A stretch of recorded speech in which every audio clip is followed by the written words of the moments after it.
What's up guys, welcome back. Today we're making another Italian classic recipe. I'll be showing you guys how to make stuffed shells. But before we do that, please take a quick second to subscribe to the channel. Make sure to hit that bell to enable notifications as well. Alright, here is the cheese ingredients we're going to need. We have some ricotta cheese, mozzarella, parmesan cheese, and boursin garlic and herb cheese, which you guys know is one of my favorite products to use.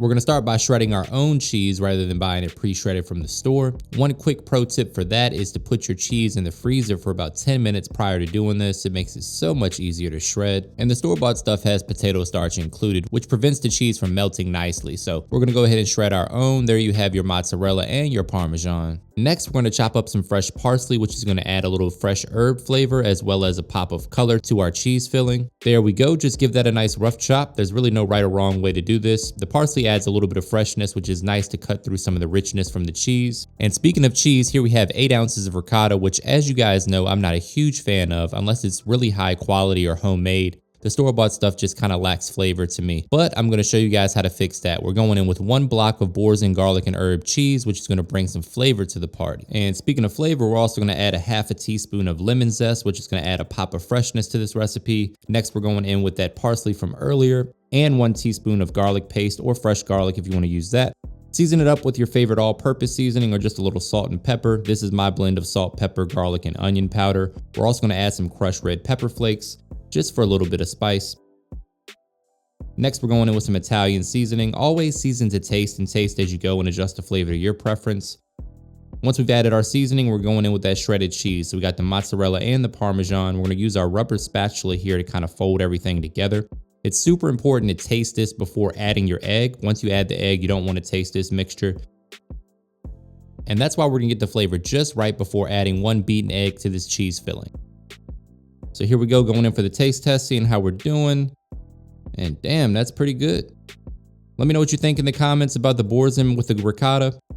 Next, we're going to add that egg. We talked about a little bit more red pepper flakes just because I didn't really get the spice from the taste test. Another pinch of all-purpose seasoning. If you guys haven't tried my all-purpose seasoning yet, you can grab yours via the link in my description box. There's a discount code in there for you as well. There we go. Just give that a good mix. Make sure all those ingredients come together. And now we're moving on to our red sauce. So we're going to prepare 4 or 5 cloves of garlic. Just give them a good smash and peel. And then we're going to slice them nice and thin. You can dice up the garlic if you want to, but I like this technique because I like to pretend like I'm Paulie from Goodfellas when he was in prison with the razor blade slicing the garlic. Classic movie, by the way.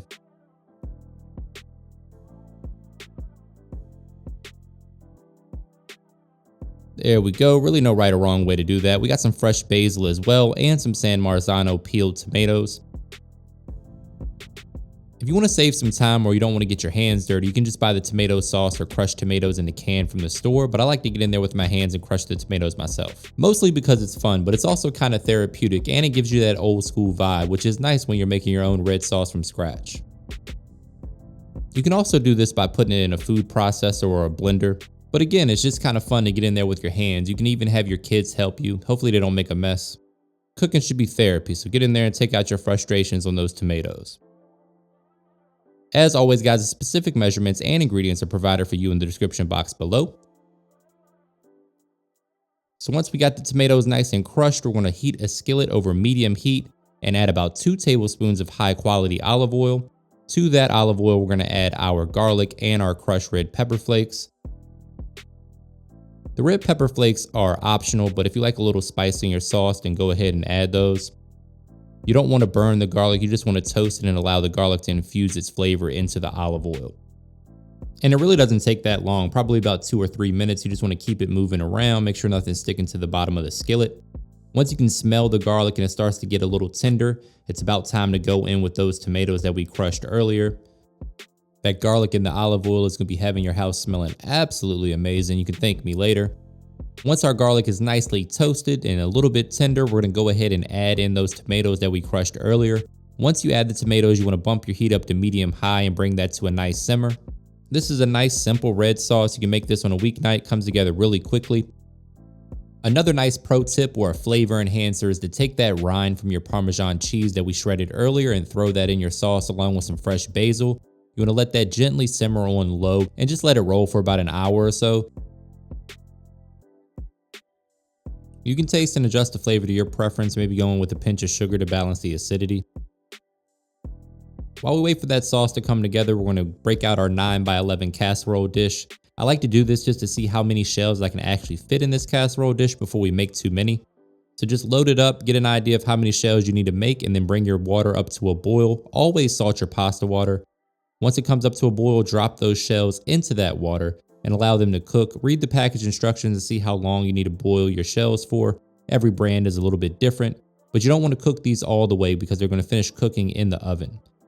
Speaking of the oven, it's time to prep our casserole dish. So first and foremost, we're going down with a nice layer of that beautiful red sauce that we made earlier. You want enough that the shells can actually kind of nestle in there. And now we're going old school. We're going to put this cheese filling right into this Ziploc bag and treat this like a piping bag because I couldn't find mine. So a Ziploc bag works perfectly fine. Fill it up, make sure you get all the air out of the bag, and then we're going to close it up. Then break out your kitchen scissors or whatever scissors you have handy. You want to cut the edge like you see me doing right here. And effectively, you got yourself a homemade piping bag. And now, my friends, it's time to stuff some shells. So grab your pasta shells. They should still be a little bit firm to the touch because remember, they're still going to bake in the oven for about 30 to 40 minutes. And we want to fill them up generously with that delicious cheese filling that we made earlier. And we know it's delicious because we taste as we go and adjust the flavor to our preference. And now we're just going to repeat that process until all of our shells are stuffed beautifully. Let me know in the comments what your favorite pasta dish is. I'm making a list. We'll run through a few more for you guys. Say it with me, guys. Looking good. Once they're all stuffed, we're going to add them to that delicious sauce that we made earlier. Make sure they have a little bit of room to breathe. Load up that casserole dish. And then we're going to go down with just a little bit of that red sauce on top. We're not making a lasagna here, so you don't want to really cover it, but just add a little bit of that red sauce right on top of those shells. And then we're going down with the rest of that shredded mozzarella cheese from earlier. You can hit it with a little parmesan too if that's your thing. I'm not judging.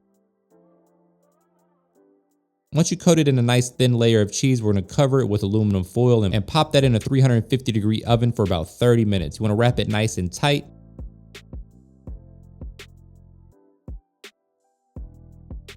After 30 minutes, we're going to remove the aluminum foil and put it back in that oven for about 15 minutes.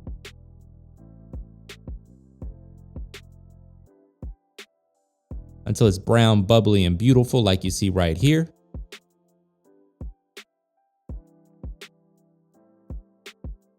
Gotta hit it with a little fresh chopped parsley for a pop of color. Man, that looks good. Stuffed shells are underrated, guys. You guys have got to give this recipe a try. It freezes great, reheats exceptionally well. We're gonna plate it up with a little bit of that extra sauce. You guys know I gotta go down with a little fresh chopped parsley and some fresh grated Parmesan cheese, because why the hell not? Brace yourself for a trademark money shot. I need to be looking for my fork right now because this looks fantastic. There's that fresh chopped parsley. Gotta make sure the thumbnail looks good, guys. Oh man, here comes the money shot. Who's hiding my fork? It's gotta be time for the taste test by now. There we go. Oh man, you can see the cheese filling just looks fantastic. Got a little cheese pull. This recipe is on the money. I gotta go in for a second bite. And that, my friends, is my recipe for stuffed shells. Let me know what you think in the comments. Give me a thumbs up. Make sure you hit that subscribe button and the bell to enable notifications. And as always, thank you for your support.